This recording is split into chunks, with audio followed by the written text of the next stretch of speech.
Out front now, Larry Sabato, the founder and director of the University of Virginia's Center for Politics. And he's also, of course, the man behind the very closely watched political ratings report, Sabato's Crystal Ball, which predicts the likely outcomes of races across the country. So, Larry, you just downgraded two key states for Biden. Michigan, now a toss-up. You had previously said it leaned Democratic, and Minnesota also slipping here from a likely victory for President Biden to just leaning blue. Why?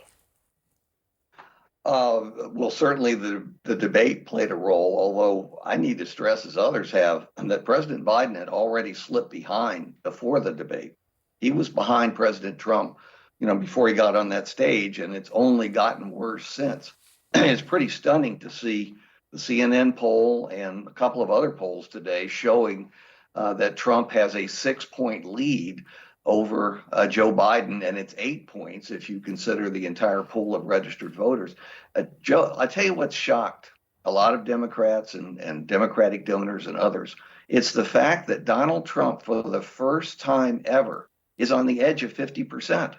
He's right there. We thought for years that his high water mark was 46%, which is essentially what he got in 2016 and 2020. This is serious business, and it has got worse. And I think people also are taking it more seriously because of the Supreme Court decision about presidential immunity. Character in the Oval Office really matters. To that point, given that Michigan is a must-win for Joe Biden, and adding in what you had seen prior to the debate, do you think there is any chance that he could turn it blue again on your map before November? Oh, sure. Politics is a crazy business, and you never know what's going to happen, in the next hour, much less next week or next month. True. And even though it seems like the election is close, Eric, it really isn't. There's so many things that are going to happen, including the two-party conventions. So there's time. There's not a lot of extra time. This is not something to dawdle about. I think President Biden has to make a firm decision, and other Democrats will have to help him make that firm decision. What about, and as you point out, importantly, there is a lot of time, but there are a lot of questions about what could happen if the vice president moves to the top of the ticket. Do things change if Kamala Harris becomes a Democratic nominee? Yes, it's very interesting. The focus has been on Biden, and the Republican attacks have been almost exclusively on Biden. It's actually significant that they have released an ad about Kamala Harris. You see, they've let her go for a while, and others have too, because a vice president tends to disappear a bit or move to the back of the stage. And so her ratings are a bit better. And sure enough, she's coming closer to Trump than Biden is. 2 weeks ago on this show, you said you were already hearing from worried Democratic officials. They were asking before the debate what would happen if President Biden was not the party's nominee. I'm curious, what are those public officials saying to you now? The ones I've spoken to are convinced, with only one exception, that President Biden has to step down. They don't agree about who should succeed and how to do it and whether there should be an open convention. The more they think about it, the more I think they'll realize that Harris has access to the money and the legal justification for using it and other things as a part of the ticket. It would probably be easier and smoother if she simply ascended to the nomination, assuming President Biden will move along, and who knows? One Democratic lawmaker is making a dramatic assessment that President Biden's candidacy is, quote, over, and that members of the president's party are waiting for him to reach the same conclusion. Another member of Congress joins us now, Congressman Jamie Raskin, Democrat of Maryland. We should note that this Democratic lawmaker is unnamed. There are two that have come out so far and said President Biden should step aside. But this Democratic lawmaker just says flatly it's over for President Biden. Is that representative of where Democrats in the House are right now? Well, I don't know. I haven't taken any sort of formal poll on it. I mean, let's start with this. President Biden won the nomination overwhelmingly in the states, and he got, more than 95% of the delegates. So he, right now, is the presumptive nominee of our party. The debate obviously shook a lot of people up, and the president has recognized that there's a problem. And it shook me up. It shook up anybody who is a supporter and a friend of Joe Biden. and understand that people, I think, are reacting first out of a sense of compassion and love for Joe Biden, the way that he reacts towards us. When I got sick last year with lymphoma, President Biden was one of the first people to call me up, to cheer me up and to say that he was with me. And so we want the best for him, we want the best for the country, and we want the best for our party.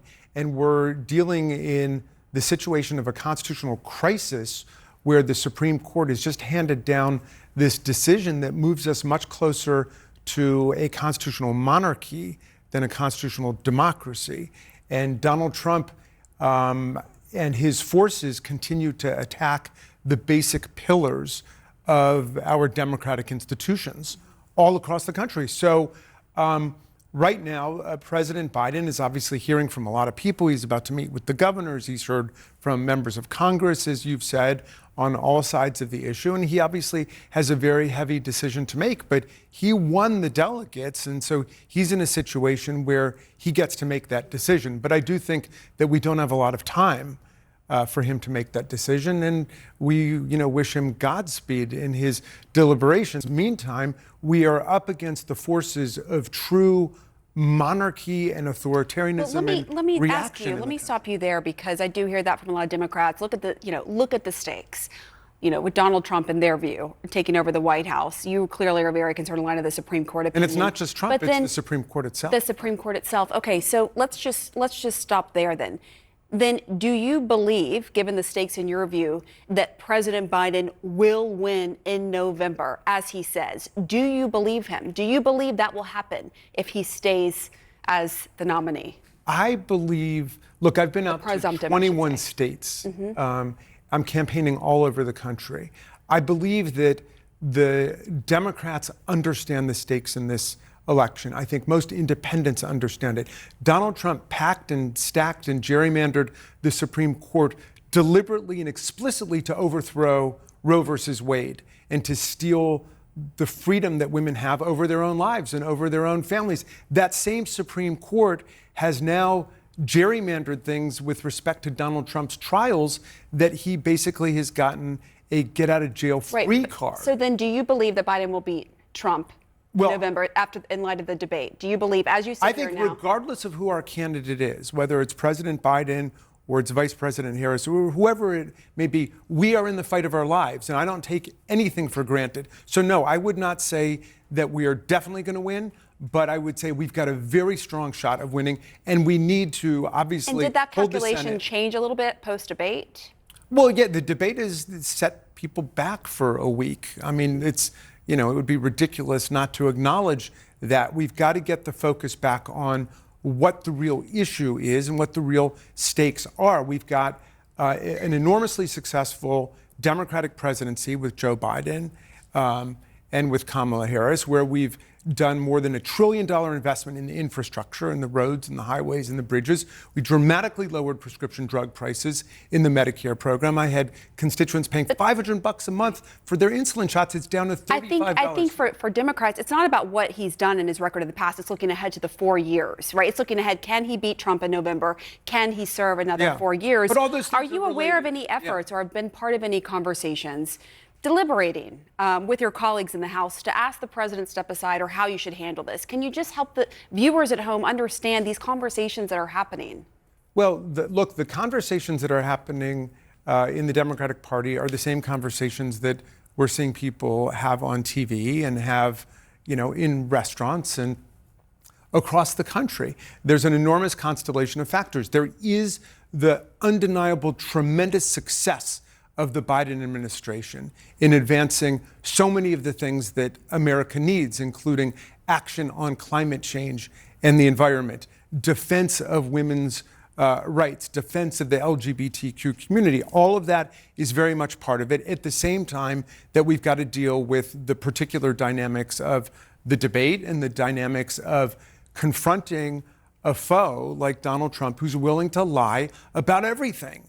And so we have a nominee for a reason. We trust Joe Biden, and we're going to trust him to make the right decision about the crossroads that we're at right now, with the input of everybody who wants to speak either publicly or privately about what they think we need to do. But I want to put it in the context of where America is going, because all over the world, the pro-democracy, pro-freedom forces are looking to President Biden, the Democratic Party, to move us forward. Meantime, you've got Vladimir Putin and Xi, and you've got Viktor Orban and Marcos. All of the dictators and the thugs and the strongmen are rooting for Donald Trump, as they always have, to undermine our democratic institutions. So this is where we are. Those are the enormously serious stakes of this election and the tough moment that we're in. All right, Congressman Jamie Raskin, thank you for your time coming on. We appreciate it. I know it's a holiday week. One Democratic lawmaker just telling CNN, quote, "It's over. We're just waiting for the announcement." Do you agree that it is in fact over and it's time for the president to step aside?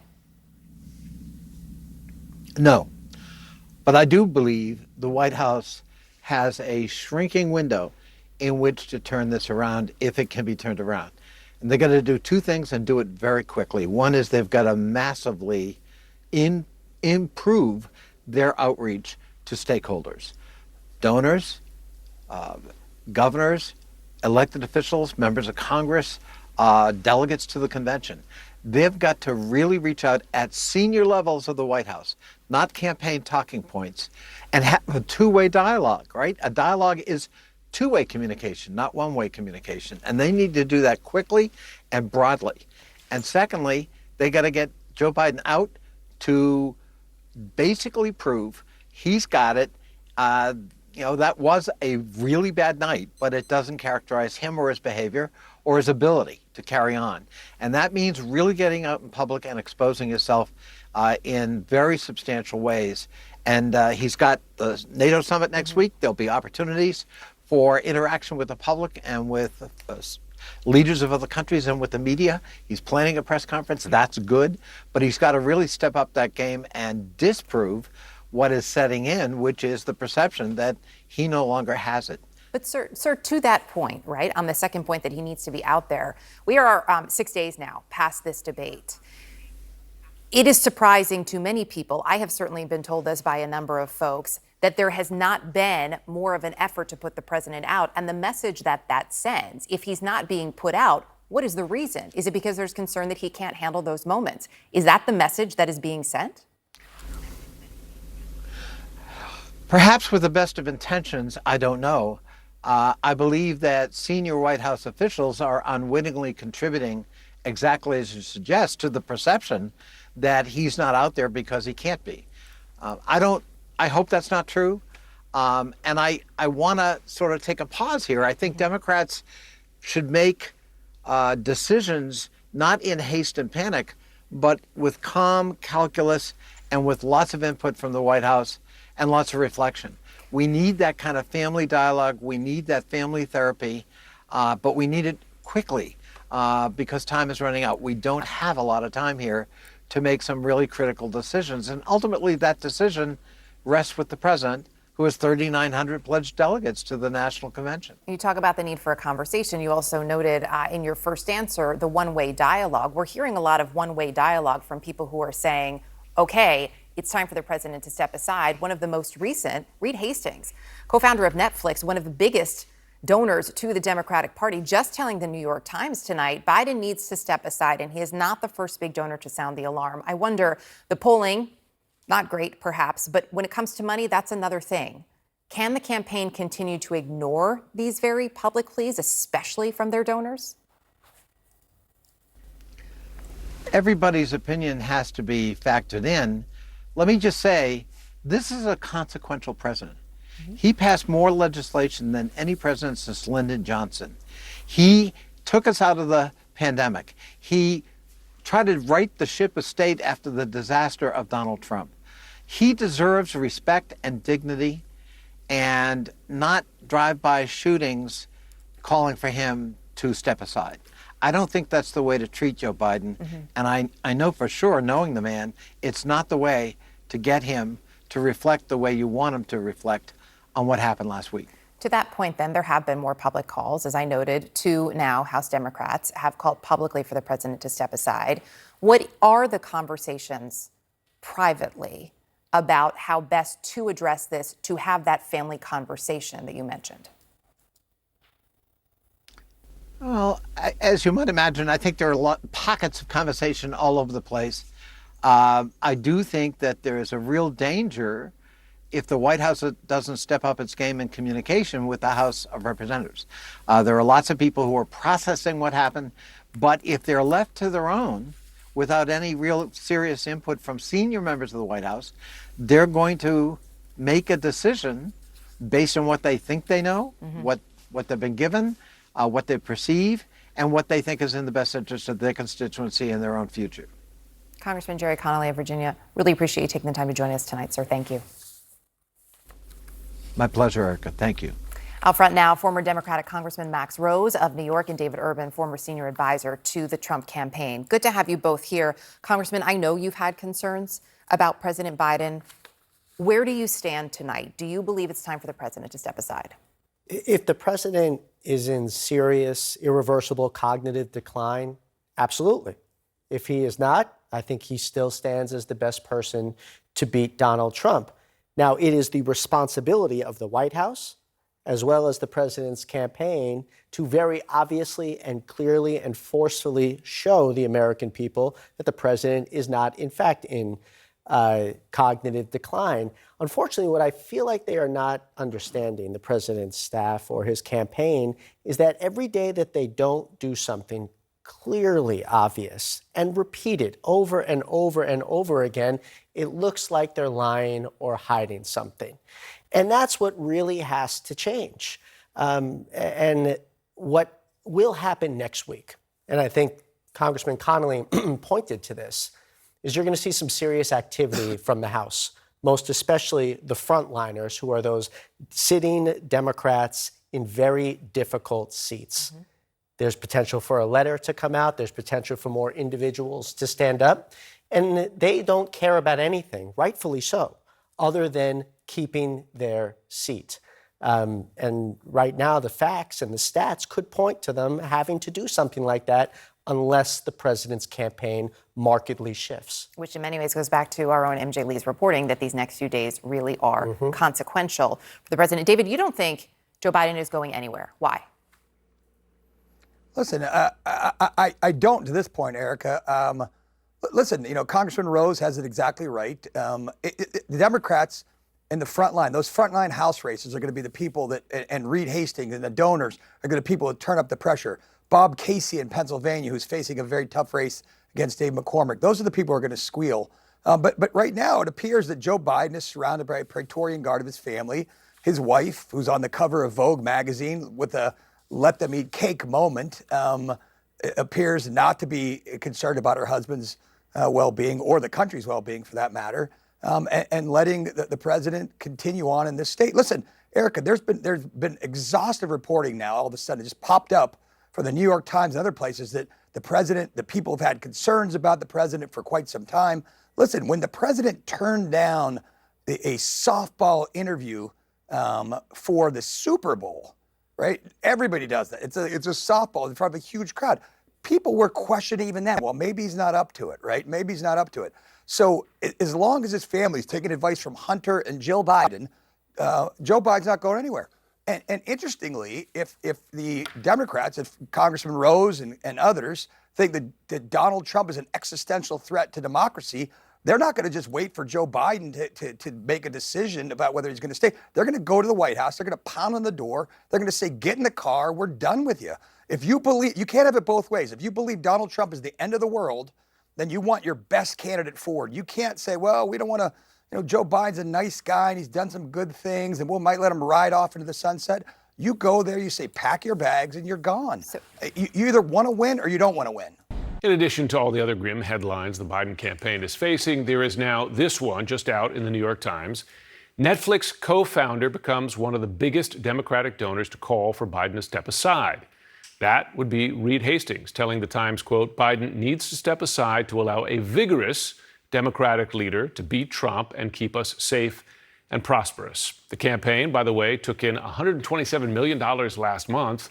CNN senior data reporter Harry Enten joins us now with more on the money front, namely who that money belongs to, if not the president. So if the president were to decide, by the way, this is a major if, of course, to leave the race, who exactly would have access to his cash? And would that be only one candidate, or could it be others? Yeah, if there is one candidate who isn't Joe Biden who would have access to that cash, it would be the Vice President of the United States. She's on those FCC forms with him.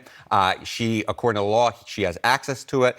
Any other candidate, if the Democrats decide to nominate any other candidate, they could not access that cash, those tens of millions of dollars, I think, cash on hand last Under month. no circumstances? Or could Harris say, I'm opening this up? She herself can have it, but no, it cannot go to the other candidates. It cannot go to them. Okay. So would Biden have any input onto how that money is spent if he were to say, Right. let me write a proviso here, right? Yeah. So Biden himself could form a PAC, right? And he could decide, you know what, I'm going to do an independent expenditure and I can spend it.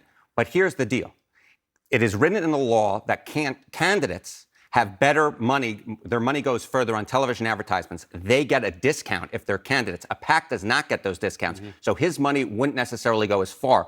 More than that, he can't really coordinate with the campaign. If, let's say, it's not Harris, and let's say he decides to form this PAC, he can't coordinate with them. Communication. Exactly right. Rule. It would be very, very difficult for them to understand, okay, this is where I necessarily want that money to be spent. Because our campaign finance laws are so rigorous, as we know. Of course. What other options are there then for the war chest? Yeah, another thing that he could do is he could give it over to the Democratic National Committee, and they could try and spend it, but they would run into very similar issues that he would run into if he himself formed his own PAC. One other option is he could refund the money and then potentially go out there and ask the donors, hey, you should donate to this new person. Right. But there's no guarantee that that would necessarily happen. I think the bottom line here, Jim, is really simple. If Harris is the presidential nominee, it's very easy to get the money to her. If it's not her, then it's a whole big ball of a mess. All right, Harry Enten, thanks so much. Thank you. So let's go back to the panel now.